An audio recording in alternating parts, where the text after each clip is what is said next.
1항에서는 하나님께서 아버지 하나님께서 예수 그리스도를 중보자로 세우기를 기뻐하셨다. 네. 그리고 그 중보자는 하나님과 사람 사이에 화해를 위해서 중보자가 필요하다. 화해는 왜 필요했죠? 사람과 하나님 사이에 불화가 생겼기 때문에. 불화는 왜 생겼죠? 하나님께서 사람에게 창조주와 피조물로서의 도덕적 관계가 형성되어 있는데 그것을 언약이라는 부분으로 이제 접근을 해주셨는데 그 언약을 깨트린 거죠. 네, 그래서 그 언약을 완성할 만한 중보자가 필요했다는 겁니다. 그래서 사람하고 하나님이 다시 화해할 수 있는 그런 중보자가 필요했다는 거죠. 그래서 중보자가 이 땅에 오셨고 그 중보자가 그리스도로 삼중직을 수행하십니다. 선지자, 제사장, 왕. 그 중보자는 교회의 머리요 구원자이시고 그 다음에 만유의 상속자, 후사라고 돼 있죠. 그 다음에 세상의 심판자로 우리의 중보자를 갖다가 주셨습니다. 그리고 그 중보자를 주신 것은 영원 전에 그에게 주신 택자들이 때가 되었을 때 구속되고 부르심을 받고 칭의되고 성화되고 영화되기까지 하게 하기 위해서 이제 하나님께서 중보자를 주시기를 기뻐하셨다. 그렇게 이제 1항이 설명하고 있고요. 2항은 그 중보자는 하나님의 아들이시고 제2위격, 삼위일체의 제2위격에 해당하는 완전한 하나님이시다. 근데 이 완전한 하나님께서 인성을 취하신 거죠. 그래서 신성과 인성을 다 같이 가지고 이 땅에 오신 겁니다. 그러니까 하나님과 아버지 하나님과 영광과 능력에 있어서 동등하신 신성을 가지고 오신 겁니다. 네, 이걸 오해하셔서 뭐 하늘 영광을 놔두고 오셨다거나 뭘 버리고 오셨다거나 이렇게 생각하시면 안 됩니다. 가지고 오신 겁니다. 그 취하신 거고요. 그 다음에 신격과 인격은 결합된다고 제가 말씀드렸죠. 결합이 되어서 한 인격이 되신 겁니다. 그래서 한 인격 안에 두 본성은 연합됩니다. 연합. 네. 그래서 어떨 때는 인성적인 측면이 앞세워서 나올 때가 있고 어떨 때는 신성이 드러날 때가 있지만 이위격의 아들 그리스도가 이 땅에 와서 사역을 하실 때 대체로 신성을 인성 뒤에 감추셨다. 이렇게 얘기하신 겁니다. 그래서 100% 하나님이시자 100% 사람이다. 이렇게 정리를 하고 있고요. 3항은 이제 신성과 인성을 가지신 그 예수 그리스도께서 이제 어떻게 중보자와 보증인으로서 사역하는 거죠. 네, 어떤 사역들을 하셨냐 이 땅에서 중보자와 보증인으로서 사역하셨는데 이 내용이 뭐냐하면 이제 공생애를 통해서 그러니까 전생애입니다. 그리스도께서 출생하시고 십자가에서 죽으실 때까지 전생애를 걸쳐서 순종하셨죠. 전생애를 걸쳐서 순종하신 겁니다. 전생애. 그거를 신학자들이 굳이 분리는 안 되지만 전생애를 걸친 순종이기 때문에 분리는 안 되지만 구분을 해서 얘기하는 게 뭐냐 하면 능동적 순종과 수동적 순종이라고 구분해서 얘기를 하죠. 능동적 순종은 율법을 다 지키심으로써 하나님 앞에서 의를 성취하신 것, 이루신 것. 그 다음에 수동적 순종이라는 것은 십자가에서 죽으심으로 사망 형벌을 치러 주신 것, 우리 대신에. 그래서 요 의와 요 사망 형벌, 이 사망 형벌은 우리가 가지고 있는 죄책을 해결하신 거고요. 죄책을 해결하면은 아담이 해미 언약에서 약속을 받을 때 어떻게 받았냐면 지키면 생명, 그 다음에 불순종하면 사망, 이렇게 됐죠. 그죠? 그래서 우리가 불순종해서 사망 형벌을 받았어요. 그럼 사망 형벌을 갖다 해결해야 된다, 그죠? 그거를 예수 그리스도께서 십자가에서 죽으심으로 우리의 죄책 사망 형벌을 해결했습니다. 요거를. 그러면 사망 형벌을 해결됐는데 지키면 생명은 아직 성취가 안 됐다는 거죠. 그래서 예수님께서 이거 율법을 갖다가 다 지키심으로써 이 지키신 의를 우리에게 전가시켜 주심으로 우리가 의의 전가, 이거 의를 전가받아서 우리가 이 율법을 하나님께서 사람에게 요구하신 그 행위 언약을 다 지킨 것으로 하나님께서 여겨주신 바 되어서 우리에게 생명이 허락된 겁니다. 네, 그래서 아담에게 이제 주셨던 천국 백성이 되는, 즉 영원히 살 수 있는 우리가 자격을 갖다 취득하는 거죠. 그래서 요것도 굉장히 중요하다. 이거는 그러니까 구분은 할 수 있지만 분리는 안 됩니다. 그래서 전생의 순종이라고 그냥 알고 계시면 되고, 그래서 우리가 그리스도의 전생의 순종을 통해서 우리는 죄책을 해결받고 사망 형벌을 해결받고, 그 다음에 우리가 율법을 지키지 못한 것에 대해서 이제 예수 그리스도의 성취를 우리에게 전가시켜 주심으로 우리가 율법을 다 지켜서 생명을 얻을 수 있는, 즉 영원한 생명을 얻을 수 있는 자격에 들어갔다, 이렇게 보시면 됩니다. 그러니까 요거를 이제 또 신학자들 어떻게 표현하냐면, 사망 형벌을 제거받았다는 것은 지옥에 안 간다는 뜻이고요. 그러면은 지옥에 안 가. 그럼 천국에 들어갈 수 있어야 되는데, 그럼 천국에 들어가는 건 어떻게 들어가? 의인만 들어가잖아요, 천국에는. 의인만. 그런데 우리는 사망 형벌만 제거받았지, 만약에 이 의를 제거받지 못하면 사망 형벌만 제거받았지 의를 아직 이루지를 못했잖아. 그 우리가 의를 이루어야 되는, 이제 그게 책임이 남는 거죠. 그런데 우리는 그 의를 이룰 수가 없어. 그래서 예수 그리스도께서 오셔서 그 의를 이루시고 우리에게 그걸 이룬 것으로 전가시켜 주신 거거든요. 그래서 이 의가 전가됨으로써 우리는 천국 백성이 비로소 될 수 있다라고 생각하시면 돼요. 그 다음에 사항은 뭐냐 하면, 그러면 그리스도께서 중보자와 보증인의 사역을 어떤 상태에서 했느냐가 이제 사항에 나와 있는 거죠. 그게 이제 첫 번째, 낮아지심의 상태. 제가 이 상태라는 표현이 중요하다고 말씀드렸죠. 네. 상태에서 하신 거예요. 상태가 낮아지신 것이지 그분의 본질이 낮아지신 건 아니에요. 그분의 본질은 여전히 참 하나님이시고 참 사람이에요. 그 다음에 두 번째, 높아지심의 상태에서. 그 낮아지심의 상태가 네 가지 있었죠. 첫 번째, 비천한 상태로 났다. 그 다음에 두 번째, 율법 아래 나셨다. 이 율법 아래 나셨다는 말이 무슨 말이냐면, 율법의 제정자인데 율법을 지키는 위치에 나셨다는 거잖아요. 그러니까 율법 지킴의 능동적 순종이 이 안에 들어있다고 보시면 돼요. 낮아지심의 상태 안에. 그 다음에 세 번째가 뭐예요? 고난 받으셨다. 네, 그죠? 네 번째가 죽고 장사 되셨다. 근데 죽고 장사 되셨는데 부패는 보시지 안 오신 거죠. 그 다음에 높아지심의 상태는 첫 번째, 부활하셨다. 3일 만에, 그죠? 그 다음에 두 번째는 승천하셨다. 세 번째는 하나님 우편에 앉아서 중보기도 하신다. 네 번째, 다시 오신다. 심판자로.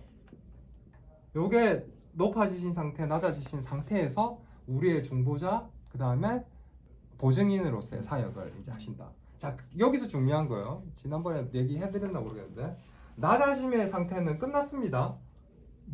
다시는 예수 그리스도께서 이렇게 낮아지실 일이 없습니다. 다시는 이런 일을 일어나지 않습니다. 이거는 이미 끝난 겁니다, 과거에. 자, 그 다음에 높아지신 상태 중에서도요, 부활과 승천은 과거형입니다. 끝났습니다, 이거는. 그 다음에 3번에 하나님 우편에 앉으셔서 중보기도 하신다. 이건 현재형입니다. 현재형. 이건 지금 그렇게 하고 계신 거죠. 그래서 제가 지난 시간에 중보기도에 대해서 개념을 말씀드렸죠. 중보기도는 유일한 중보자이신 그리스도께서만 할 수 있는 겁니다. 그 다음에 네 번째, 다시 오시는 건 미래형입니다. 그 다음에 5항은 뭐냐면요, 5항은 이제 그리스도께서 그럼 중보자 사역을 통해서 얻으신 게 뭐냐는 겁니다. 순종과 그 다음에 영단번에 드린 어떤 그런 희생으로 아버지의 첫 번째, 아버지 하나님의 공의를 만족하셨다. 그 다음에 두 번째, 화목하게 하셨다. 이게 이제 하나님과 사람 사이의 화목을 얘기하는 거죠. 이게 이제 중보자를 세우신 가장 큰 목적이기도 하죠, 그죠? 네. 그 다음에 세 번째, 하늘나라의 천국의 유업, 천국의 유업을 사셨습니다. 이거 왜 하셨죠? 택자들을 위해서. 네. 은혜 언약 안에 그리스도께서 은혜 언약의 당사자로 아버지와 아들이 은혜 언약을 맺을 때 아들 안에 택자들이 들어있었다 했죠. 네. 그래서 은혜 언약의 당사자로 택자들이 이제 그 은혜 언약의 어떤 혜택을 받아야 되는데, 그 혜택의 내용이 뭐냐면 이겁니다.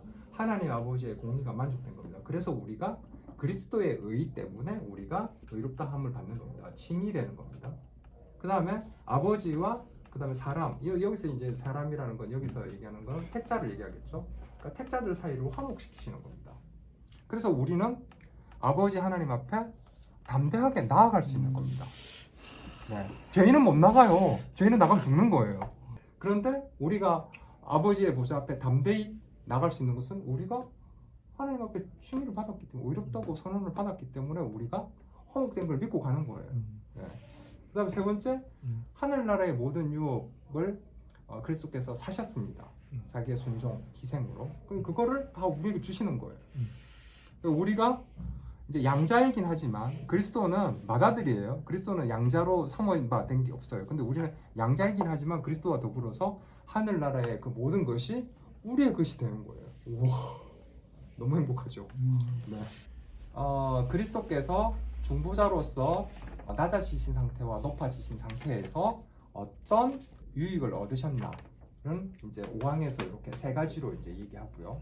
6항에서는 뭐라고 얘기하냐면, 그러면 이런 유익들이 그럼 택자들에게 어떤 방식으로 적용이 되었냐는 거죠. 어떻게 해서 이 은덕들이 어떻게 전달되느냐? 구약 백성들에게는 은덕, 효력, 유익들이 어떻게 전달되냐 하면은 약속들, 모형들, 희생 제사들 안에서 이제 계시되었다는 겁니다.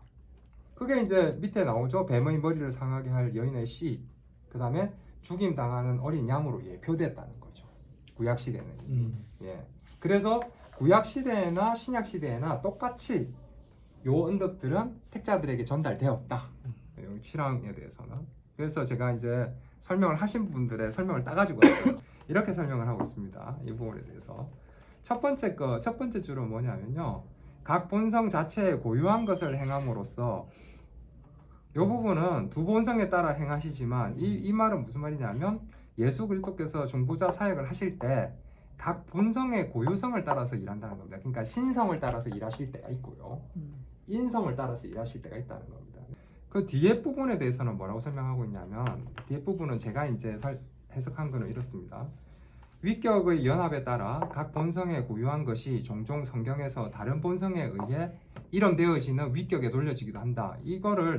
저는 이거를 해석하고 어떻게 이해를 했냐면, 어떤 부분에서는 이제 그리스도의 인성적인 어떤 사역들과 신성적인 사역들이 있는데, 이거가 한 본성에 돌려진다. 그러니까 한 본성이 한 것처럼 표현되기도 한다. 인성적인 사역과 신성적인 사역이 함께 있는 듯한 어떤 표현들이 있는데, 그거를 신성이 한 것으로 또는 인성이 한 것으로 한 본성에 돌려지기도 한다 라고 이제 해석을 했거든요. 근데 이제 요거를 설명하신 분이 어떻게 설명을 하셨냐면, 제가 가지고 있는 책에서 보니까 이렇게 설명을 하셨더라고요. 성경에서 그리스도의 두 본성이 상호 교차적으로 나타난 것처럼 보이기도 하지만, 이것은 두 본성의 관계가 모호하기 때문이 아니라 두 본성이 한 위격 안에서 연합되어 있기 때문이다. 네, 이렇게 이 말 자체도 어렵죠. 네. 여기 사도행전 20장 28절 보면은 그 하나님이 잠시만요. 하나님이 자기 피를 네네, 이게 저도 이제 요거 이제 아까 말씀드린 것처럼 그러니까 사도행전 20장 28절에 하나님이 자기 피로 교회를 사셨다. 네네네. 네. 근데 예수님이 자기 피로 사신 거거든요. 네. 예수님이 인간의 몸을 입은 그 예수님이 필요한 거지 하나님이 피가 있는 분이 아니잖아요. 그렇죠. 그러니까 그거를 이제 설명해 주신 하나님은 거죠. 신성이신데 네. 피라는 인성적인 표현이 그렇죠. 이제 같이 나왔다는 거죠. 그렇죠. 네. 그러니까 여기에 대해서 설명을 해주는 네, 거죠. 어떤 부분은 신성적인 부분과 인성적인 부분이 같이 나와 있는 게 있는데, 요거는 하나의 어떤 본성에 이렇게 돌려지기도 한다라는 거죠. 네. 하나님의 피라는 표현은 하나님은 피가 왜냐면 영이시니까. 하나님은 피가 없으시잖아요. 신성을 가지신 영은 피가 없잖아요. 그래서 이제 그 표현을 가지고 이제 이렇게 설명을 하신 것 같아요. 그래서 그 하나님 피 있다고 오해하지 마라. 그렇게 설명해 주는 거니까 그거는 이 예수님을 그렇게 표현한 거고, 뒤에 나와 있는 요한복음 3장 13절은 오히려 이제 인자, 사람의 아들이 하늘로 올라갔다는 표현하거든요. 올라가는 거는 어떻게 보면은 예수님의 신성으로 인해 그게 가능한 건데, 그렇게 됐다고 해서 인간도 이렇게 하늘로 올라갈 수 있는 거 아니냐 이런 식으로, 그러니까 이런 문장이 나오는 이유는요, 여기에 대해서 이런 식으로 엉뚱하게 질문을 하고 이상하게 말하는 사람들이 있기 때문에 그거를 막아주는 역할을 하는 것 같아요. 그렇다 하더라도 기본적으로 제일 중요한 것은 예수님 안에 인성과 신성이 있고, 그 인성과 신성이 아까 얘기했던 그 앞에 나와 있던 내용들을 부인하거나 반박하거나 이상한 쪽으로 설명할 수 있는데 이 구절들이 사용될 수 없다라고 지금 이렇게 어떤 방어막을 틀을 잘 잡아 놓으시는 것 같아요. 꼭 성경에 그렇게, 보면은 이제 한 구절 안에 봐라 하나님 피 있다. 네, 신성적인 것과 인성적인 것이 같이 이렇게 혼합돼서 표현되어지는 그쵸. 구절이 있는데 그렇죠. 근데 네. 그런 거 해서 하나님 어머니도 나오고 아, 그러니까 그렇죠. 이단들, 이단들은 그렇게 만드니까 그런 것들을 많이 막는 거죠 이렇게. 자 이제 파랑인데요. 8장의 파랑 이게 이제 마지막 항입니다. 8장의 파랑은 이제 다음으로 넘어가기 위한 이제 그렇죠. 사실은 구원으로 넘어가기 위한 이제 항이라고 생각하시면 됩니다. 이거 이제 다리 역할을 하는 항입니다. 그리스도께서 어떤 사람들을 위해서 구속을 취득하셨어요. 예, 그 구속을 취득하신 그 구속을 그 위한 그러니까 구속을 어떤 사람들을 위해서 취득하시잖아요. 그러니까 그 어떤 사람들에게 어떻게 이제 전달하고 적용하느냐 이 문제입니다. 그리스도께서 취득하신 구속을 주기로 작정한 모든 사람들에게 그리스도는 다음과 같은 것을 하면서 확실하고 효력 있게 적용하고 전달합니다. 그러니까 그 다음과 같은 거를 하시면서 전달하신다는 거예요. 그 다음과 같은 게 뭐냐 하면 첫 번째가 중보기도 하면서 그러니까 중보기도를 하시는 이유는 이걸 확실하고 효력 있게 적용하고 전달하기 위해서 한다는 거죠. 그래서 예수님께서 하나님 우편에 앉아서 지금도 현재형으로 중보기도 하시는데 그 중보기도 하시는 내용이 뭐냐? 이 파랑을 놓고 볼 때 우리가 이 땅에서 잘 먹고 잘 살아라고 하는 게 아니고 자기가 이 땅에서 성취하신 그 구속의 내용들 있죠. 그 내용들이 때에 맞춰서 효과적이고 그 다음에 정확한 시점에 확실하게 적용되고 전달되게 하기 위해서 중보기도 한다는 거죠. 그 다음 두 번째는 뭐냐면 구원의 비밀을 말씀 안에서 말씀에 의해서 자 여기 너무 중요한데 저는 이게 너무 중요하다고 생각합니다. 구원의 비밀은 말씀밖에 없습니다. 말씀 바깥에는 없어요. 우리가 그거 계시할 때 배웠잖아요. 제 1장의 계시에는 일반 계시와 특별 계시. 일반 계시는 본성의 빛, 그 다음에 뭐 자연이라든지 뭐 우주의 어떤 질서라든지 이런 것들이 있죠. 그래서 일반 계시만 보고도 우리가 하나님이 계신다는 것을 창조주가 있다는 것을 알 수 있다는 거죠. 그래서 로마서에서 사도 바울이 알만한 것이 다 있기 때문에 핑계하지 못한다. 그런데 이걸로는 우리가 구원에 이르지는 못한다는 겁니다. 일반 계시를 가지고는. 그래서 특별한 방식으로 하나님께서 자기를 보여주신 게 있는데 그게 뭐냐면 성경이라는 겁니다. 성경. 그래서 성경 바깥에는 우리의 구원을 위한 계시는 없습니다. 그래서 두 번째, 구원의 비밀을 말씀 안에서와 말씀에 의해서 계시하면서, 그러니까 우리가 때가 되었어요. 때가 되었을 때 예수님께서 우리에게 성경 말씀을 열어서 보여주시는 거예요. 근데 그거를 그리스도의 영인 성령께서 이제 해주시는 거죠. 어쨌든 그거를 예수님이 하신다고 지금 얘기를 하고 있는 거예요. 그 다음에 세 번째, 그의 영으로 그들이 믿고 순종하도록 효력 있게 설득하면서. 그러니까 우리가 말씀을 봐도 잘 안 믿어지는 부분도 있고 그렇죠. 그런데 아까도 말씀드린 것처럼 믿음은 밖에서 성령 하나님께서 주시는 거죠. 그래서 우리가 그 말씀을 믿게 되어지는 거죠. 그래서 그걸 믿고 그 다음에 순종하도록 의시적인 게 그래서 몸으로 순종이 안 나오는 건 믿음이 없는 거라고 말씀드렸죠. 아직. 네, 그래서 그의 영, 즉 성령으로 우리가 믿고 순종하도록 효력 있게 설득하면서, 자 여기서 이제 효력 있게라는 말이 중요한데요. 예수 그리스도의 영, 즉 성령은 하나님이시죠. 삼위격의 하나님께서 효력 있게 설득하시는데 실패할 수 있나요? 없습니다. 그러니까 성령께서 우리 안에 내주하시는데 우리가 순종의 삶이 안 나온다? 그럴 수 없느니라. 네 번째, 그의 말씀과 영으로 그들의 마음을 다스리면서, 그 다음에 다섯 번째, 그의 전능한 능력과 지혜로 모든 그들의 적들을 압도하면서. 비단 우리 속에 들어와서만 이제 우리를 위해서 역사하시는 게 아니고요. 우리의 적들을 우리가 이렇게 믿음이 잘 효력 있고 확실하게 적용되고 전달받을 수 있도록 우리의 적들을 갖다 막아주시는 역할도 한다는 겁니다. 그래서 요 다섯 가지 방면에서 예수 그리스도께서 요 다섯 가지 방면의 것들을 하시고 계시면서 그가 취득하신 구속을 그가 택하신 모든 택자에게 확실하고 효력 있게 적용하고 전달하시는 겁니다. 근데 요 적용과 전달을 누가 하시냐? 성령이 하신다는 겁니다. 그래서 이제 구원으로 넘어가는 겁니다. 이제 요게 이제 구원으로 넘어가기 위한 바톤 터치를 바톤 터치를 하는 겁니다. 여기서